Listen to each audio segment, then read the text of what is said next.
This report brought to you by the Richmond Club, where investors and high-growth companies meet. I'm Greg Beckett, host of the Richmond Report.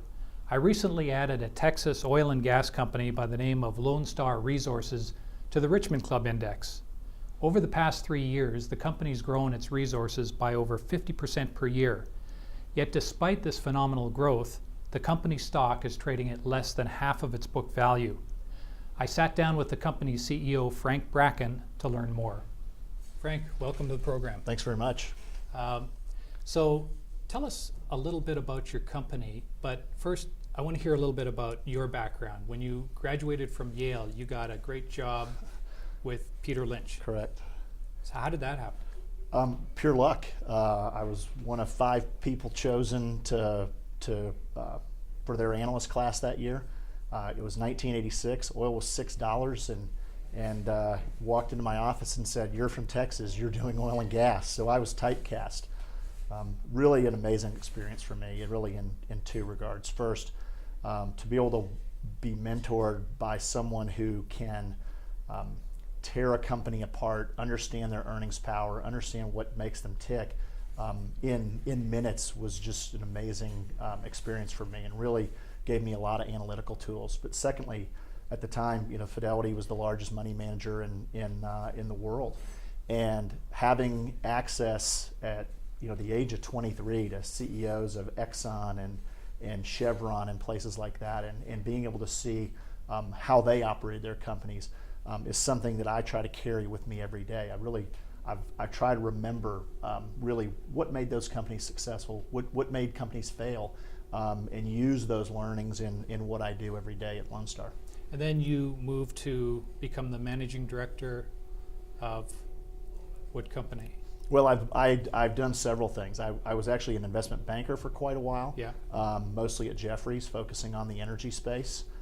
Did billions of dollars of public equity offerings, debt offerings, acquisition and divestiture assignments.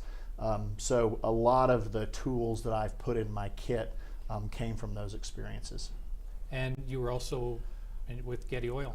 With Garrity Oil, yeah. I was a CFO of Garrity Oil. Yeah. We grew that, and that's a DJ Basin operator in Colorado. We grew that company from about 1,000 barrels to about 15,000 barrels a day in about 3 years. So you've raised over $5 billion for oil and gas companies. You've seen everything. What made you pick this property and this company that you're with now? Well, I mean, it really has all the ingredients for a company like ours to be successful. First and foremost, it's about making money, and the Eagle Ford Shale is very close to all of the refineries and export markets. It's got so we get premium prices to West Texas Intermediate. So we get the best prices in North America. We have unfettered access to transportation. A lot of the other basins in North America have a lot of trouble getting their product to market. We've got spare capacity in all our pipelines. So the business of getting your product delivered to the buyer at a great price is a easy box to check with us. The bigger issues, the things that I saw as real opportunities, and they've only accelerated through the downturn, is that there were lots of this was a play that was discovered in the boom. It was discovered in a $100 oil environment, and I think the industry got really sloppy in terms of being technically focused and focusing on the things that really drive recoveries and returns. Because the fact of the matter was, at $100 oil, anybody could make money in the Eagle Ford. Prices down here, that's not the case. And so what's happened is a lot of our competitors have gone bankrupt. They've moved on to other basins. And whereas there were probably 8 or 9 public companies that actively compete with us in the Eagle Ford, this has been This has been a good opportunity for you to be able to, where they can't make money, you and your team, because of your background, you've been able to put together a team, move in, and make money where these people have walked away. So you pick up the properties. That's exactly right. I mean, there's the industry's underfunded.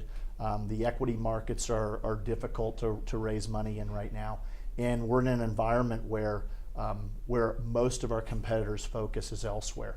And that's been a huge advantage to us. I think the single biggest differentiator for us over the last 5 years is we've developed a technical expertise that I think is unmatched in the play. Well, I mean, it seems to be because you've been growing your resources. Over the last 3 years, you've been growing the resources by more than 50% a year.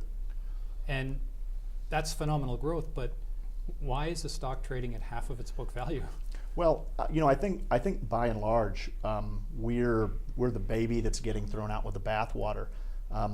The energy as a percentage of the S&P has fallen from over 12% to 6%. So there's just a general lack of interest in the oil and gas sector right now.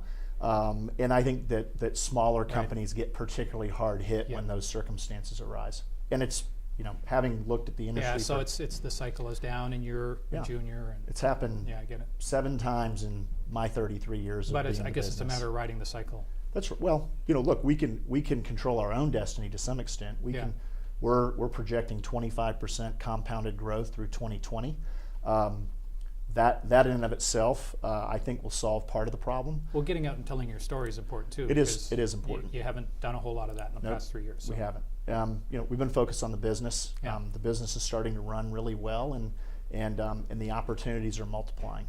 So to summarize, why should investors consider buying the stock at this time? Well, I think just simply the stock as an instrument from a valuation perspective, it's unbelievably cheap.